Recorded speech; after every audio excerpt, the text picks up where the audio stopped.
All right. Here we are, folks. Come on, well, we're still old. Here we are. Yeah, you're not. I'm just trying to cheese here.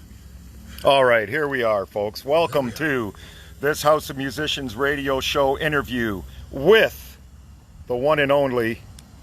There's two and only, but we're here with Edmund Pilling. Yes, and as hello.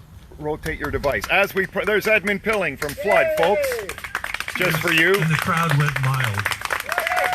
And of course, we promised a special guest today that nobody knew about, and here he is, Mr. Greg Godovitz from Goddo. Can you believe it? Hey. Thank you. Now thank the people over in that garage over there. There you go. Look, we have people gathered around here. We have a nice little audience. Now, you guys want to start off with a song, so why don't you guys start off with a nice song, and then when you're done the song, we will sit and talk to you guys a little bit. How's that sound?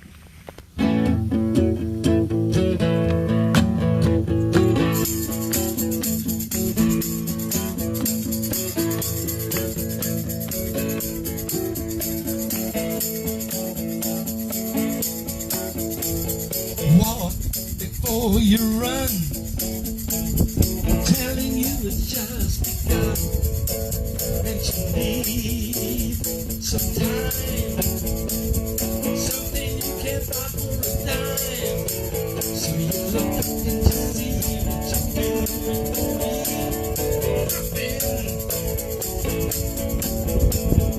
Oh, man, lady, sure got a lot to learn.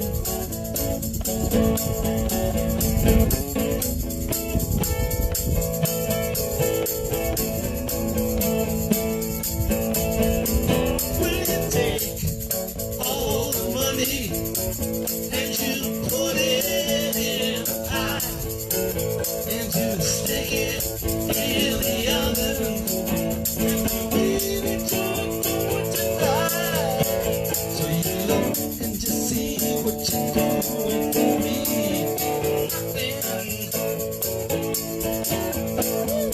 Homemade lady, sure got a lot to learn.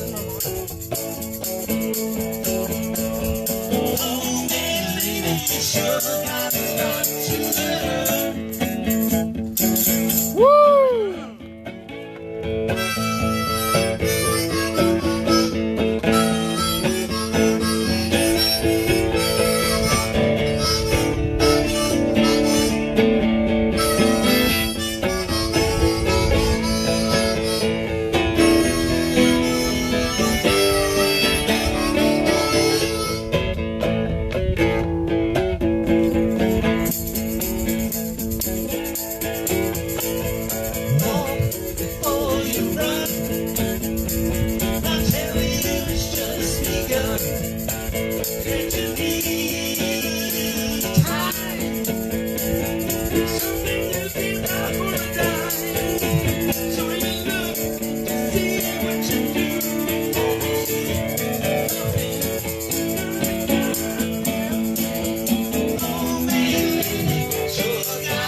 Woo!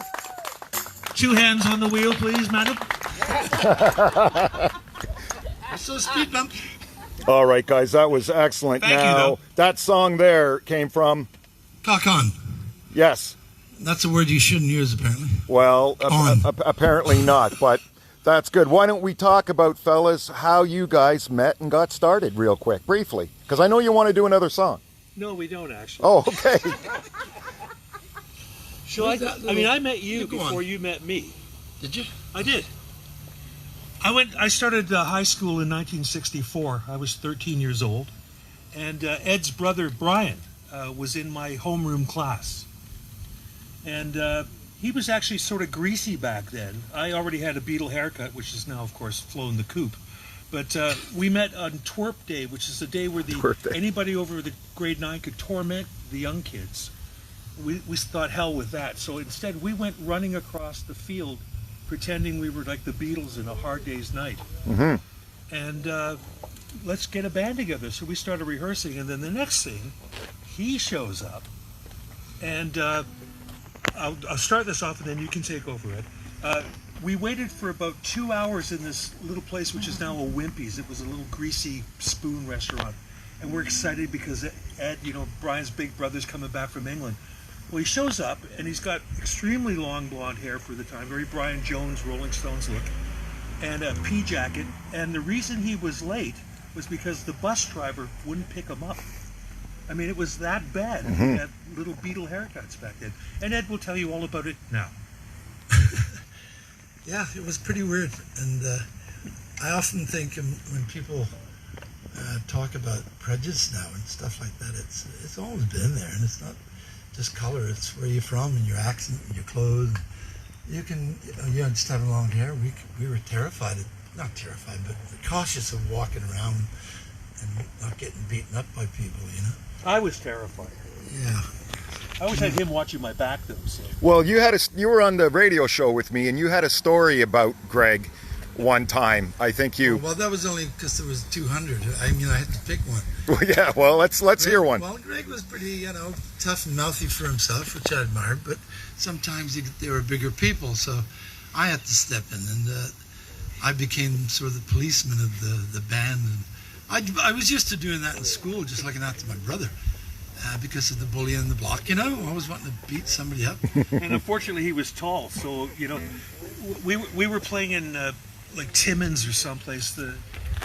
We were in a motel waiting to do the arena, or whatever we were doing, and the big game was on, and all the local toughs were drinking beer and waiting for football. And I go out into the corridor, and I've got crushed velvet pants with mirrors down the side of the leg. And makeup on and ballet slippers, what you'd expect to see in a small motel in Timmins.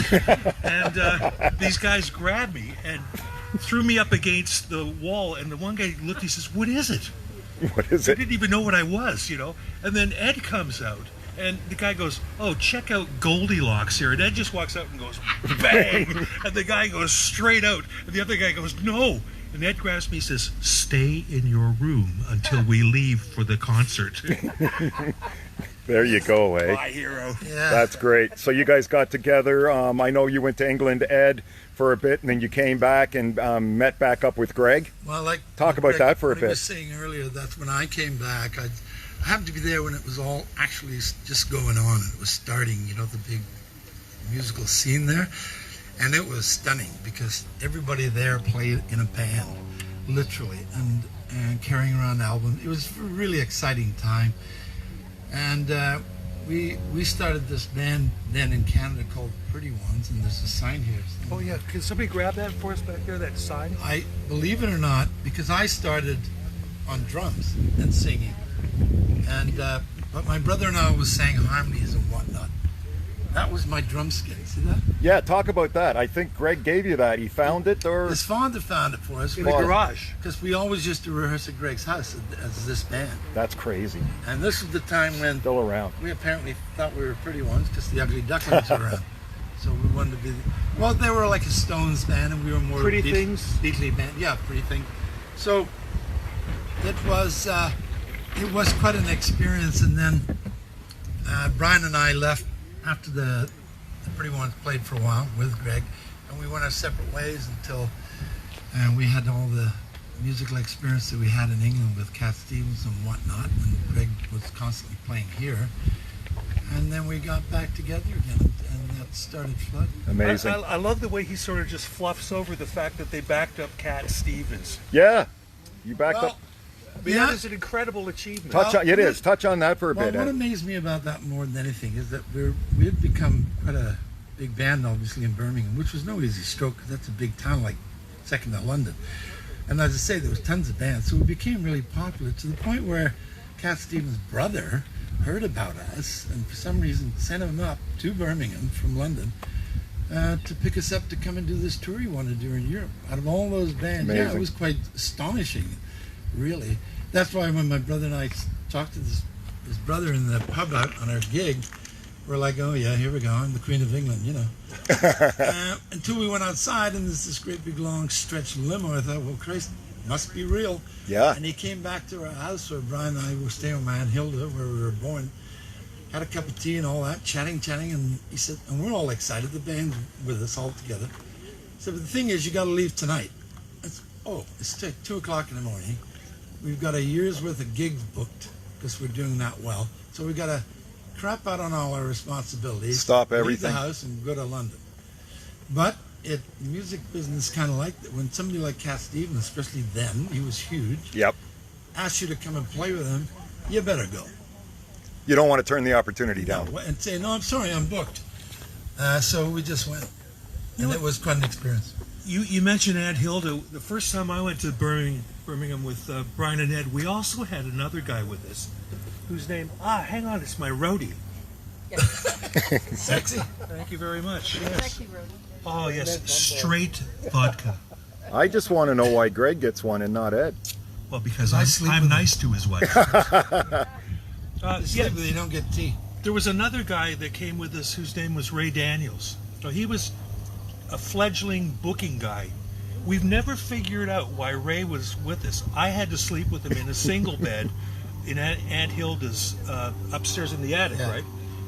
He went on to make about $100 million managing Rush. Wow. And I see him at the baseball games, and I've And never he slept with him. And he slept with him. And I didn't get anything. Disgraceful. It was horrible. Well, there you go. Just on a quick note, 'cause Yep. she's very special. Aunt Hilda was a real rock and roll aunt, and she looked after our clothing sometimes, me and my brother. Everybody in the band started to learn about Aunt Hilda, and they all wanted to meet her, so they did. And she was the inspiration behind the song Cousin Mary. Which we'll do now. Yeah, Nice segue, absolutely. Ed. All right, folks. I didn't even have a script. We got Ed Pilling and Greg Godovitz right here on this House of Musicians, and they're going to play another song for you. Except they want to do it in tune for a change, so... That'll be different. Well, it's totally different for me. I played in a band that was out of tune for 45 years. That's why God invented guys to tune your guitars. Ready, Edmund? 1, 2. Everybody's going to remember this old chestnut. And we don't have a tip jar, but if you want to throw pennies or something at us, we don't mind. Okay, sort of loose change, I forgot to mention folding that. money. Okay. Okay, 1, 2. 1.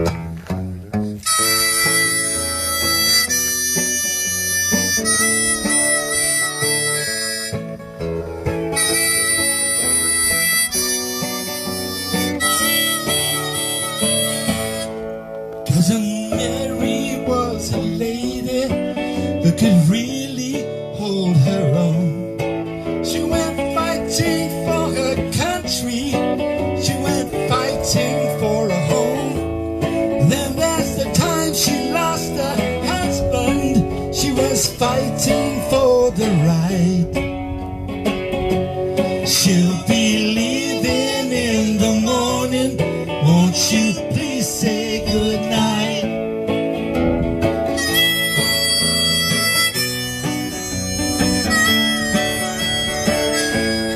All the money in the world couldn't tie old Mary down.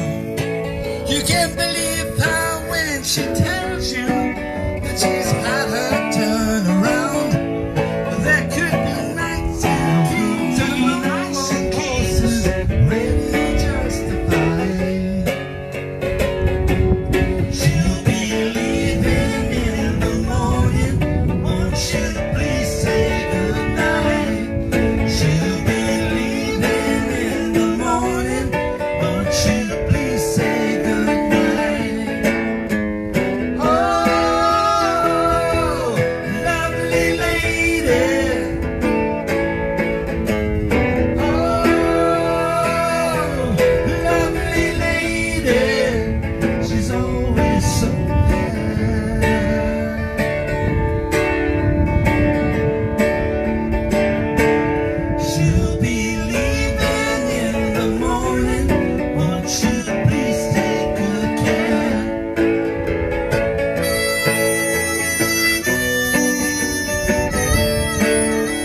You know, that high part was a lot easier to do 45 years ago.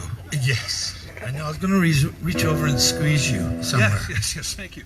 Let's talk about Cousin Mary real quick. When that thing hit, what did you guys think? Like, where were you at the time, and what did you have to do? Did you have to go tour with it, or were you already touring with it? No, actually, we didn't. It was actually probably the last thing on our mind about Cousin Mary. Because we had some rocking things like "Come On, Come On," and, which did pretty well. You know, made Lady, and there was some other. It was a pretty good album, I thought.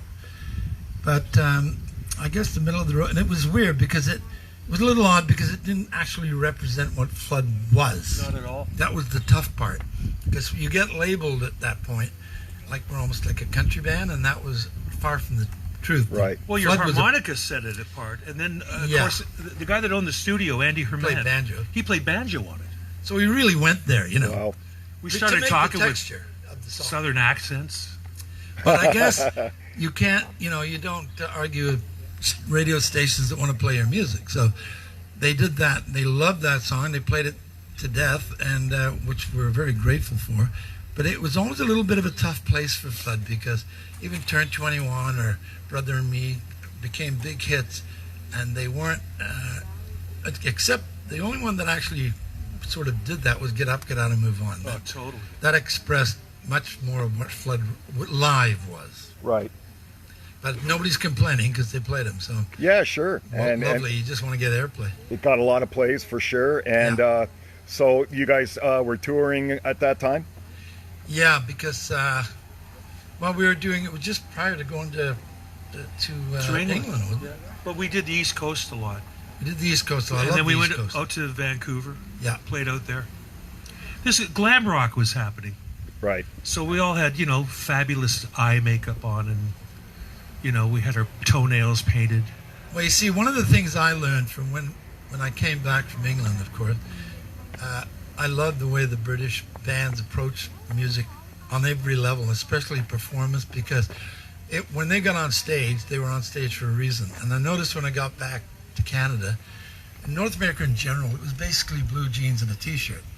Well, that just didn't happen in England. You had every type of clothing and attitude, and it was pretty exciting. It was more like being in Hollywood. And I always thought that when you're on stage, it's a performance. So, yeah, and I don't think people want to come and look at themselves on stage. They want to come there and see something else going on, That's why they liked Hollywood, Sure. Do you remember that? I came back from England that time. I went on my own, and I came back with this incredible clobber. I mean, just velvet suits and satin suits. And you guys picked me up, and we played at Alliston High School that night. And I had it all on display, wore what I wore, came off, all of it was stolen. Remember that? Wow. I don't know. I mean, surely somebody afterwards would have said, well, that guy that, lives on the farm walking around in that silk suit doesn't really make a lot of sense. Yeah. But I never got any of it back. No. Well, they were just nasty. I noticed all the thongs I was wearing in those days, nobody stole those. No. I remember that. So now did you have any idea of Goddo while this was going on? Because Goddo came later, right, Greg? Well, yeah, I left the band. I left Fludd in 74, 75. First of all, Brian and Ed, justifiably so, had the monopoly on writing the songs. Sure. I mean, I was starting to write songs. I wrote Cock On, I wrote Chantel, a bunch of songs I wrote back in those days. But the writing was on the wall for me because I wanted to become a songwriter. First and foremost, they had their own houses, they had a limousine. I was living with my mother. Awesome. And I mean, still to this day, I'd love to. He's never told me, but one of these days I'll find out how much Cousin Mary makes a year. Because everybody here has heard that song, right? Yeah. Cousin Mary. Like, you don't like it anymore, right? No, we love it. Okay, I'm kidding. Anyway, so I wanted to become a songwriter, so I broke away from the band and ended up doing the same thing, writing all the songs and keeping all the money. Awesome. Let's get back and talk about Fludd. You guys, so how long did you guys tour together? Well, a few years, because he did the first album and the second album. Beautiful. And a bit of the third one. Yeah.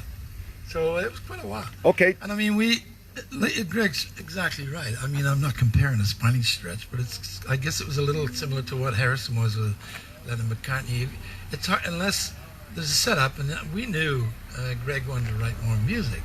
But there's only sometimes so much rooms. I don't know. It's just all this thing. Brian told my mother that once. My mom was talking to Brian, and she said, Gregory's writing some pretty good songs. Yeah. And he said, with all due respect, Mrs. Godovitz, Fludd is our band. And that's when I knew the writing was on the wall. I went, well, hell with them. I'm leaving. Sure, yeah, well. I'll be the despot. But look how long you guys have been friends, and you're sitting here right now. How incredible is that? Ed is my oldest friend in general, not just the music business. I mean, we've been friends since 1964. Yeah. Amazing. Amazing. I've had about 15 wives in that time. Yeah, they've come and gone, but Ed's still there for you. Ed's still there. Well, the funny thing, too, and it's true because and Gregory's always been a gentleman and brought me into his Goddo shows on many occasions. And because we had a pretty big bond in those days, you don't forget that stuff. Absolutely. But you do respect other. I'm very proud of what he did with Goddo because that was very successful. Yeah, both bands, amazing. Tell me, all the fans would love to hear a crazy story, on the road story, on the stage story. I know you guys got lots of them. Tell us a crazy story. Go nuts. It doesn't matter what it is. I know I got to give you a minute. I know I'm putting you on the spot. The neighbors might not appreciate it. Well, you might have to turn the mics off. Okay, I'll tell you one from. This is when I was with Ed and Fludd. We were staying at a hotel on Robson Street, the Tropicana on Robson Street in Vancouver. And I look over the balcony and I see sitting on the curb down below is a guy wearing full Indian chief drag. Okay, like the feathered hat, everything, headdress. Everything. So I go downstairs. Now this is before we had cell phones and stuff. And I sit down beside him, and it's Chief Dan George. Wow. That's who it was. That's cool. Now, Little Big Man had just come out, and he's sitting on the curb, out of his brains going, "I killed you, white man. I killed you, white man." That's all he kept saying over and over. And I go, this is interesting. Oh, yeah, sure it is. I mean, anybody could talk about groupies, but, I met Chief Dan George. Okay? Yeah, there you go. And then the cops came and dragged him off. Amazing. Ed, do you have one? Talk about the manor. Well, yeah, there was an interesting. This is a really Ed's interesting manager. story because when we were at the manor, which was Richard Branson's place to record, we decided to go over there. They just sort of opened up this idea of going to a place to record, and he was a real step ahead of his time, to say the least. When we caught wind of this, we said we were Daffodil Records at the time, so God, we got to go. That'd be great, especially being from England, it'd be wonderful. And what you did, the principle was, which was brilliant, because you stayed there. You didn't go to a studio every day where you'd have to set up the 4 hours drum test and all the rest of it. You just left it, went to bed, got up whenever you want, and went back in. Well, it was clever. It saved you a lot of time, money, and everything else, and the atmosphere was always yours. Anyway, one night, I'm sitting there in the front of the sort of mansion. This is a Cromwellian manor. This is how far back it goes. It was Cromwell's joint. It was Cromwell's. I'm sitting in front of the fireplace with Bootleg, who was the dog, an Irish wolfhound, perfect name for a dog in a record company.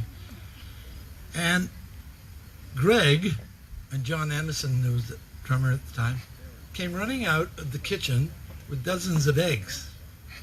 Comfy, Ed, we said. And just pelted me with them. Okay? Because what I'd done a couple of nights before, I'd broken my big toe, so I was in a cast.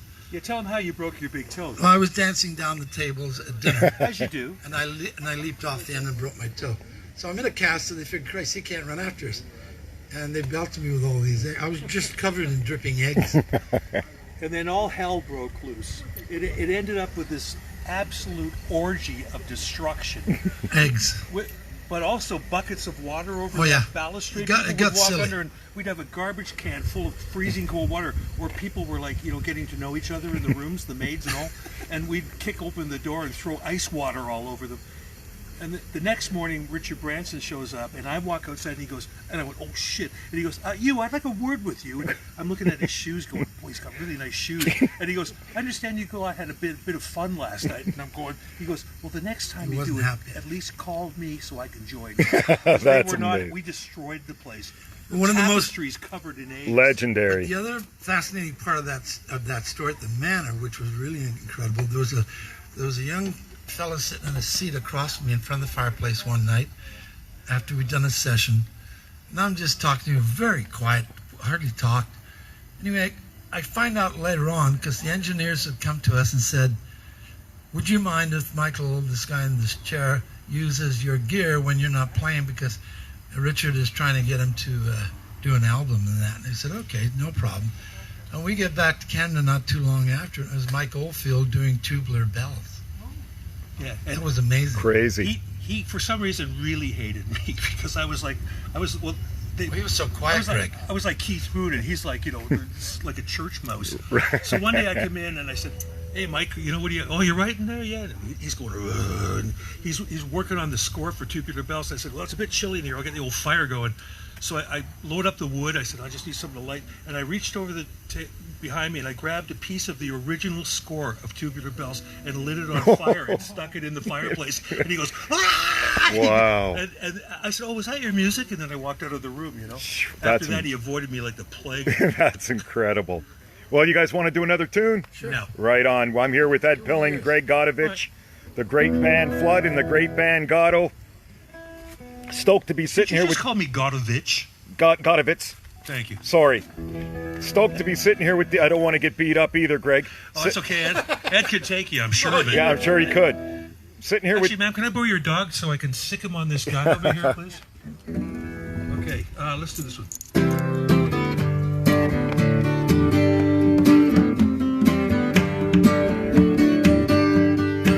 Hey, you good looking in the very fine robe. You're the sweet thing that I'd like to know. Maybe we could make eyes after the show. You can have it fast, you can have it slow.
Song.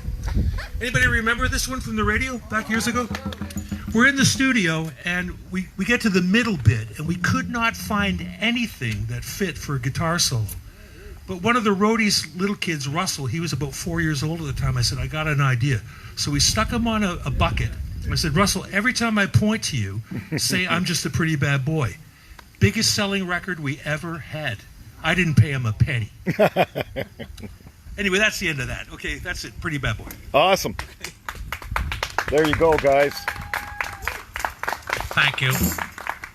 Nicely played, Eddie. I sort of threw that one at you. Oh, that's all right. Nicely done. I would like to say, and I know Greg will agree completely, but a big, incredible part of the story of Fludd Band was my brother Brian.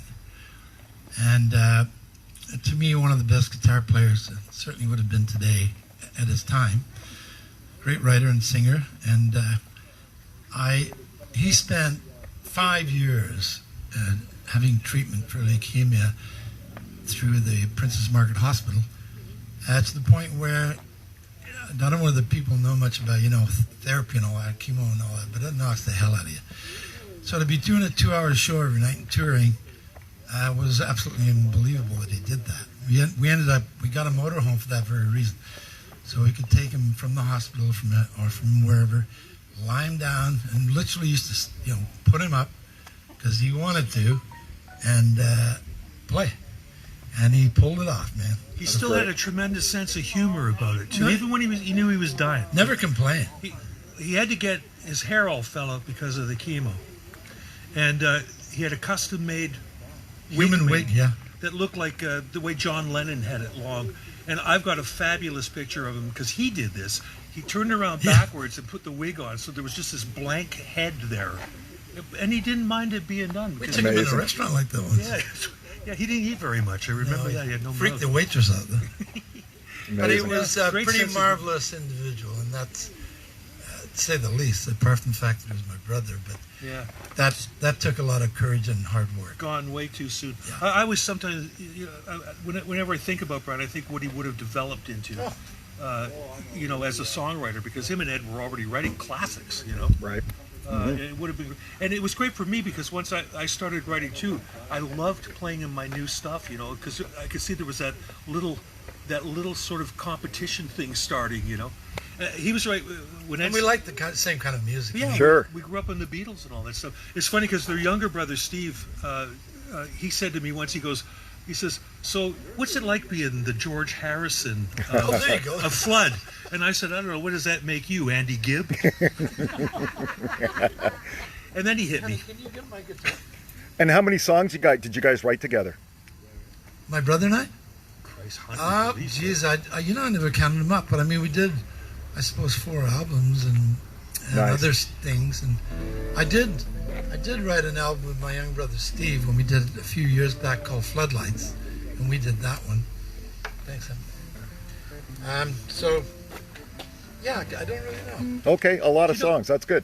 I only ever wrote one song with Brian, and I just figured it out. It went, "I can't understand it. Yeah, I love that. She believes all his lies.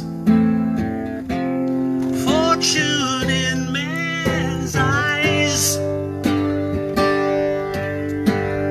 Oh, it's a hard road. Put the key in your door. It didn't turn like it did before. You took me right in. For everything that I had, never wanted to see you sad." Okay, and it goes like that. Amazing. Yeah. Great song. Fortune in Men's Eyes. Yeah. You Great guys, song. you guys should go in and record that one. Yeah, well, You should. When Brian hadn't passed on, but Goddo recorded it. Really? Yeah, As a Goddo single. did.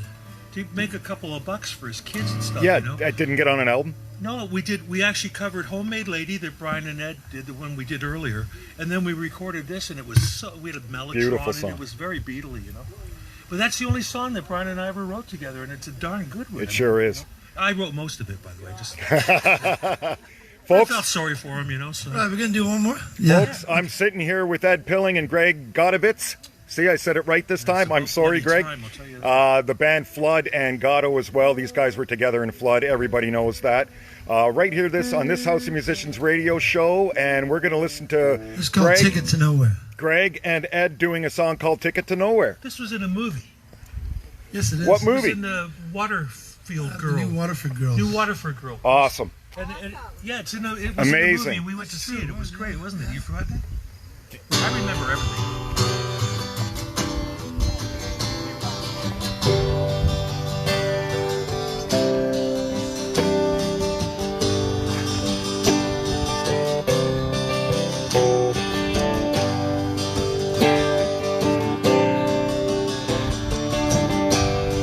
It seems that I'm waiting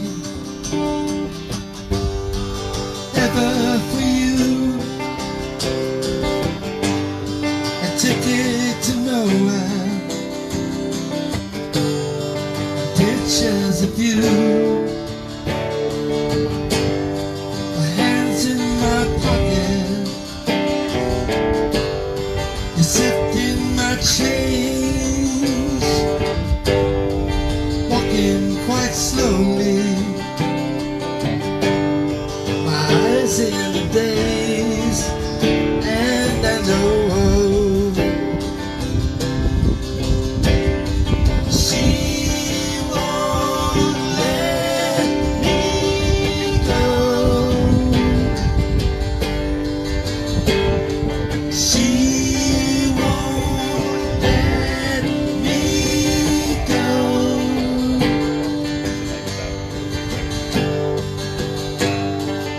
just with emotion, a trivial sign.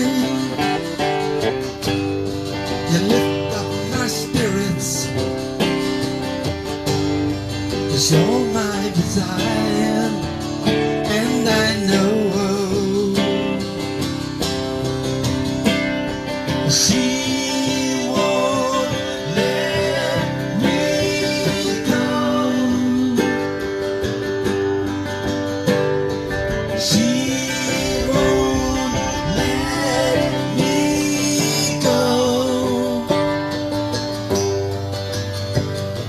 She won't let me go.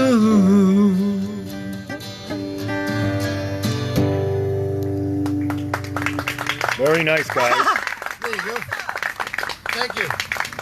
Very nice, Edmund. That's when you say snowball. How did that song come about? Got dumped by a girl. Well, it's usually some sort of, there's a lot of connection to romantic people. We did a lot of songs that weren't, like in Birmingham, we wrote about Birmingham. Sure. Because I like that too. And getting up, get out and move on is like, get your ass in gear and get doing. So it's not always love songs. I mean, love songs, when you start writing, that's usually where you start, because that's usually your biggest problem. And everybody writes love songs, I mean, which is lovely. And to get a special one is still special. But it's, we like to do other, when we're writing completely other fields, like Brother and Me, going on a holiday, and having different rhythm sections. We did a song called Boarding School, and it was actually about, Ann knows this fortunately, I snuck into a dorm with this nurse. I wasn't supposed to go in there, and she stuck me in through the window, bathroom window, you know. And I got out of there by the skin of my teeth, running by nuns and all the rest of it. And The perks of a rock star. Well, I didn't, so that stuck in my mind, so I just compared it to being in boarding school, and that was a completely like jazz feel. So Yeah, it was good. it was fun to do different fields in music. I love Latin and not just straight rock all the time. That's what writing is. I find it so wonderful. Absolutely. When was the last time you guys played together? Now, No, tomorrow this will be the last time. yeah. I don't know, it was last year when at the Phoenix Yeah, when I well, came down. I mean, everything's changed. Oh, right? It has. Since March. Oh, you know what? It was then, because Greg was doing one of his last gigs, and he brought the guy that actually played the banjo on Yeah. Cousin Mary. That's right. I'd never seen him since the day we did it, and there he was on stage with me, and we great. both were like goosebump time, like this is unbelievable.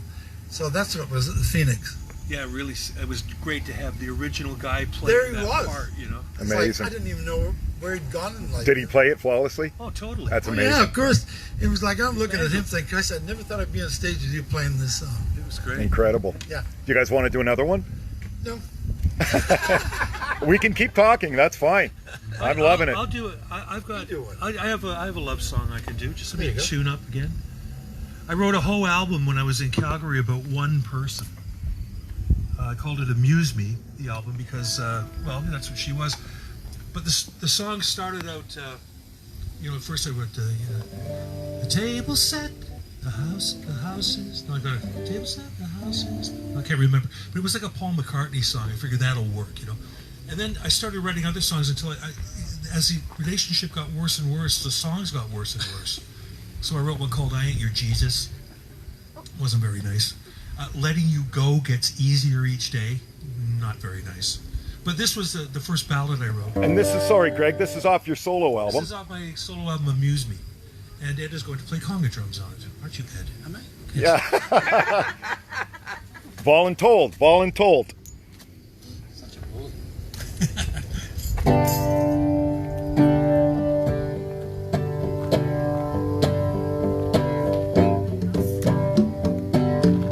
When I'm searching for love in all the wrong places. Yes, I'm searching for love with all the wrong faces. I made up my mind. I thought this thing through.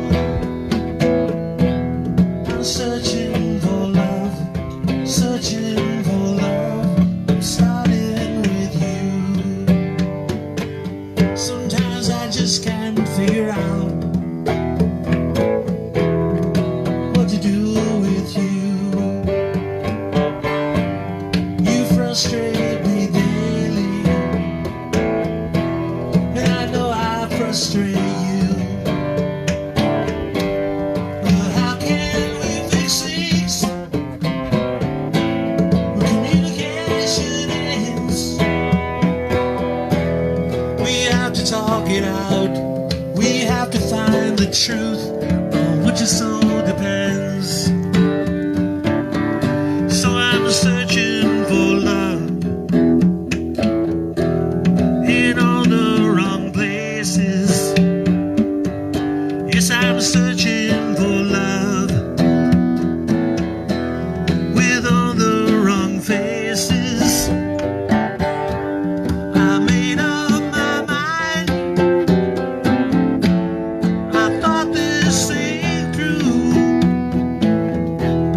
I'm searching for love, searching for love, starting with you. You know, it's hard to let someone have the upper hand. It's hard to say you're sorry, so they will understand. It's hard to find a reason for the things that we do.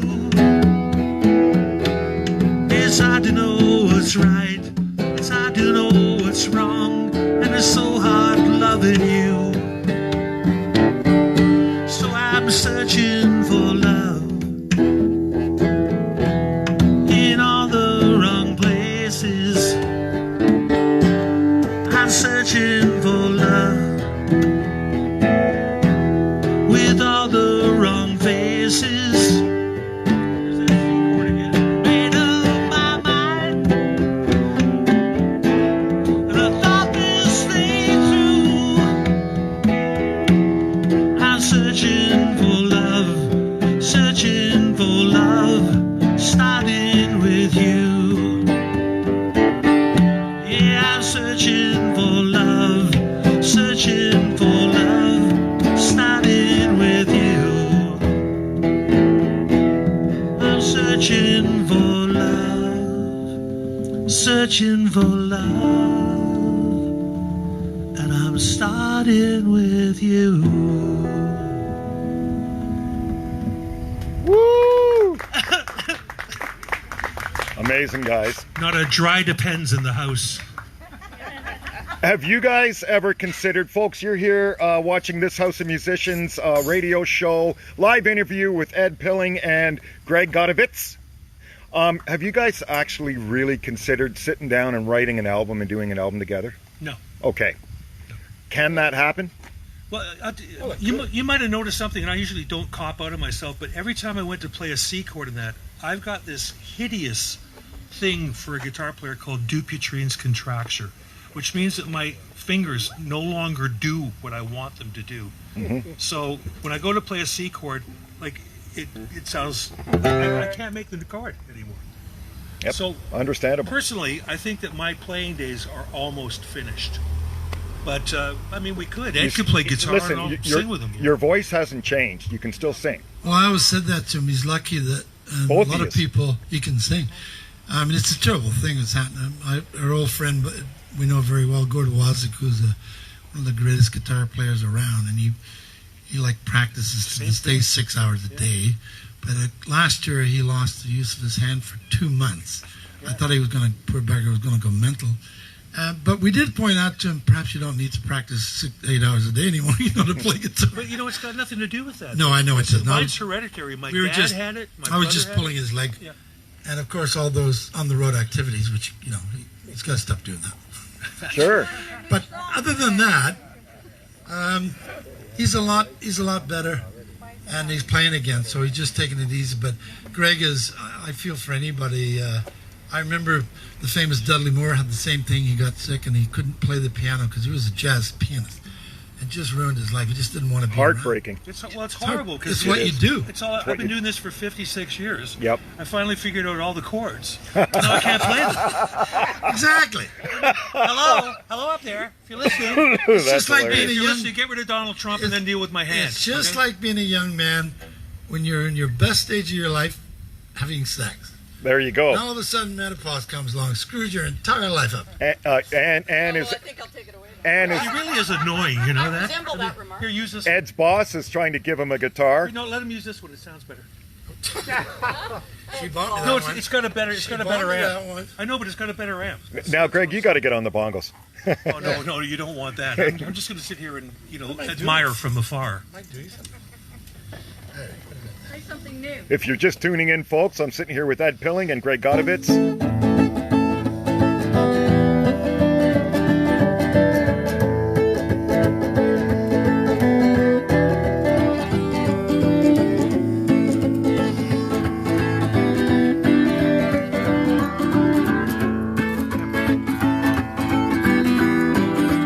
You asked me how to get there, or if I had the time to lead you through this big world, find a lifeline, leave me everything behind you. There's no future in the past. I'm a lady on the goal line, can't afford to pass. Make me up, make me down, make me any way you want me. Make me stay around. Show me the way to go home. I'm tired. Oh yeah. Oh yeah. And I wanna go home. Oh, I wanna go home. I need to love you only. I can't confess. I'm living in the memory of the same address. We all can play the music and we got to sing along, but we got to keep on dancing, dancing, straight and strong. Make me up, down, make me anywhere you want me. Make me stay around. Show me the way to go home. 'Cause I'm tired.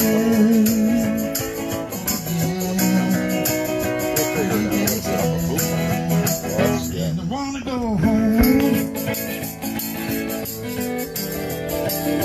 wanna go home. I wanna go home. I wanna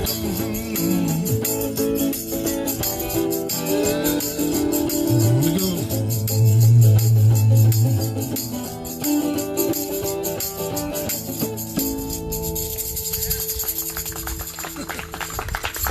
New song, Ed. How many songs have you written lately? Do you have a lot? About a dozen I got hanging about. I'm just trying to get a new album together. Good for you. Can I play Thank you. tambourine on it? Yeah. You certainly can, Gregory. It's my new instrument. You can play your penny whistle. I got one of those. I know, it's wearing out quick. So you guys have another crazy story for us? Are the kids in bed? You have to be a good boy, Greg. Oh, I remember a kind of a crazy story. It was pretty nuts. We were coming back from Windsor, I think it was. We had our limo at the time. Anyway, the cop pulled us over, and it was my brother's birthday, and he happened to drink a bottle of Southern Comfort, and so he was sitting in the passenger side. And the cop just pulled us over. It was a snowy winter night, and he asked me. This sort of nice guy this side says, "What's wrong with him?" I said, "He's pissed. It was his birthday." That's why. And the other cop goes, "I want him out of the car." And I'm thinking, "Oh, don't do that." So he goes around the other side and he opens the door and Brian fell out in the snow. So Brian's now ready to get up and have a fight with it. I said, "Brian, it's a cop. It's a cop. Get that." So the police then took him in the car, which was insane, to the police station. So we had to follow them there.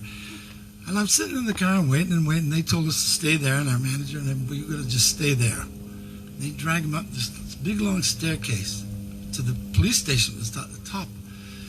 And we were there like half an hour. I'm thinking, we're going to go up there. What are they doing with him? He hasn't done anything. He's sitting there. He's unconscious. So finally I went. Anyway, the manager didn't really want to. I said, "Well, I'm going to have a look, see what's going on here." I'm coming up the stairs. There's this big bruiser of a cop at the top of the stairs. He's got Brian kind of against the wall still. And I just said to him, I said, listen, if you don't let go of him, I'm going to throw you down that staircase. The cop looks at me like I was insane. I said, look, just let him go, okay? And he did. But we had to go through all this. And I had to threaten the cop, and I thought, I don't care at this point. My brother wasn't feeling well, and there was no reason for it in the first place. And he actually let him go and let me walk out with him. We were on tour. We had I used to call them Fludd's Follies because we really didn't deserve a stretch limousine, but we had one. We had a bus. We had Fludd's Follies. So we're going up north on starting the tour, Kapuskasing. I think we played a high school. We made a wrong turn into South River, and after that they saw a bunch of long-haired guys in a Fleetwood. Oh, that, yeah. And the next thing we didn't know, but there was a police helicopter following us to Kapuskasing. So when we arrive in Kapuskasing, all of a sudden we're surrounded by OPP, and they take us to the precinct. Now the word gets out that the band that they're all coming to see is at the police station. We got 300 kids outside, down with the cops and all that kind of stuff and screaming. And they put us in a room, and they said, we've got a dog coming up from North Bay. It'll find the drugs. Ooh, So at one point, I think it could have been Ed and I. There was one cop guarding the whole band, and I said, got to use the washroom. Ed said, I do too. So we went in. The cop says, you guys stay here. Well, they stayed in there, and our manager's opens up the filing cabinet, and he's looking through, then takes out this huge lump of hash and puts it in the filing cabinet and shuts the door. And the dog arrived. They let us do the gig. We never saw the hash again, but we didn't get arrested either. So you remember that? Great story. Great story. I mean, we had a million. And of course, that story's in my first book. I still say he should write a book, but I have to tell him the truth on all the stories. Remember the state troopers in the U.S.? Anyway, go ahead, Greg. Yeah. I'm just in the process of finishing my second book. Sure. Right now, it's called Up Close and Uncomfortable. Yep. And it's going to be out. There's still a lot of Fludd stories in it and stuff, but a lot of other stuff involved as well. So second book, Travels with My Amp, did really well. Ed was the hero of my first book. Awesome. Not so much in the second one, but he's in there, and it'll be out in the next couple of months. Good. All right. We're looking forward to that. It It's just funny, reminded me of a very kind of an interesting, especially in light of what's going on now in the United States, because to me it's just the craziest places on the planet at the moment. And this whole racial thing and the way they were like that back in the 70s. They've been like that for a long time. And we went down where we got the first record contract with Warner Brothers to do Turn 21 and all that Cool. stuff. We didn't get our money sent to us by the man our contract. It was 25 grand at that time. That's a lot of money back then. And we'd never had any money in our lives, so we wanted it, right? Anyway, they weren't sending it, so we got our manager, who happened to have a brand new nice Firebird. We didn't, but he did. And we said, we're taking that car, we're going to go down and get our money. He said, you going to drive there? He said, yes, let's get in the car and go and get it. So we were going to drive to L.A. So we're in the desert, about 140 degrees in the desert. We got the windows open. And of course, we're all in our underwear and long hair. And the state troopers pulled us up. Well, this wasn't going to go well. I knew that. He said, get out of the car. Okay, here we are in our drawers and long hair, right? And so he said, open that trunk. And so I got the key to open the trunk, and he said, just leave it there. And we opened the trunk. He looked through it, and I saw him take the keys and just chuck them in the trunk and shut the lid. Oh. And I said, being polite, excuse me, officer, I think you dropped my keys in the trunk. No, I didn't. I knew he did. And I said then, my next polite thing was, could you give one of us a lift into the nearest, we're in the middle of hell nowhere in a desert, to the nearest dealership so I could get a new key? No, we can't take civilians in our car. And buggered off. I could have killed him, But anyway, I was lucky enough to get in the back seat, pull the back seat out, get my arm through there, and found the keys. Wow. But I'll tell you, we stopped in a couple of spots through Nevada to get a coffee or something, and they were all wearing Stetson and guns. They could have easily wanted to kill us. We ran in, grabbed the coffee, and ran like hell to get out of there. So it's not much different now. What's the moral of this story? You want to know what it is? Don't go to the United States. No, next time wear women's underpants. Oh, then they would have shagged me. Great. Well, you were kind of cute, you know, so. So, your favorite song to play on stage, Ed? I think, for listening purposes, when we played, was a song called "We All Sing Together," because my brother used to just fly on so many levels with his guitar playing. We have a live version of that, which is one of my favorites. It's on tape.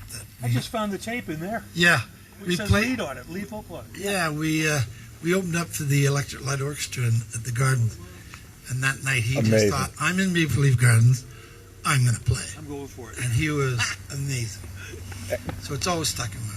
Yeah, Great. He was becoming an incredible guitar player. Really? He really was, because he was dedicated to becoming, you know. I mean, I was melodic. in it for all the right reasons: sex, drugs, and sex. That's Right. that's all I wanted out of it.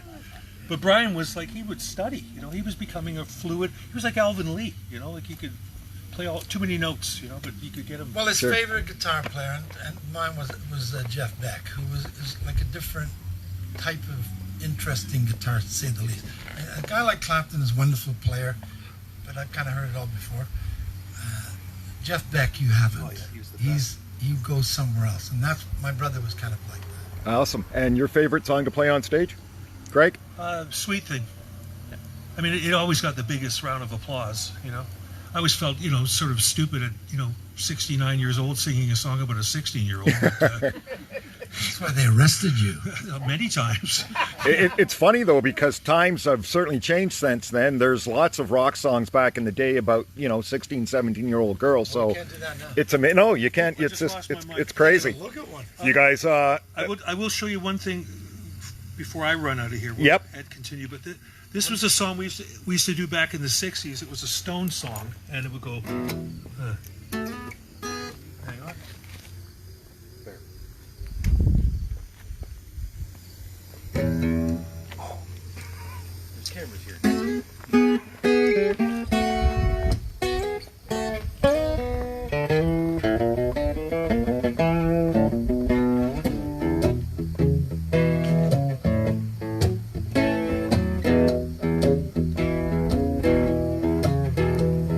Sitting, sinking, thinking, drinking, wondering what to do when I'm through tonight.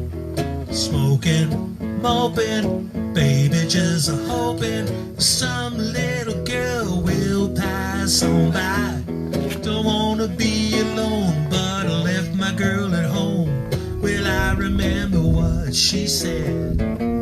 She was common, flirty, she looks about 30. So I used to sit there and go, 30? What the hell is Mick Jagger singing about? 30? Yeah, what are you kidding me? At my age now, I would kill for a 30-year-old. Anyway, that's me done. Thanks Well, very much. guys, thank you so much. It's been an honor to sit with you, Ed thanks for, Pilling and Greg Godovitz. My neighbors popping by and saying hello. Absolute honor. That's And Mr. Dan Smith, by the way, from Brutus. oh, there you go. Hello there, sir. How are you? How you doing? Good. That's his brother Rick. Awesome. Hi, Rick. Love the shirt. There you He go. doesn't have a Bongo Brutus solo? T-shirt. There you go. I never got one. Little conga drum solo there. Wipe out on the That's my congas. lady, Ann. Yep, that's Ann over there. That's the big boss, the big chief. Cinematographer, by the way. Awesome. Yeah, like for real. Guys, hey, thank you so much. It's an honor to sit with Ed Pilling here and Greg Godovitz. And you know what? We're going to have you both on the show again one day soon here, and we're going to follow your progress and whatever you guys are doing, your progress and whatever you're doing. Thank you. Do we get paid next time? Thank you for well. Thank you, Barry. Thanks, Dave. I thank you. Thanks, guys. Thanks for watching, guys. Don't let this happen to you.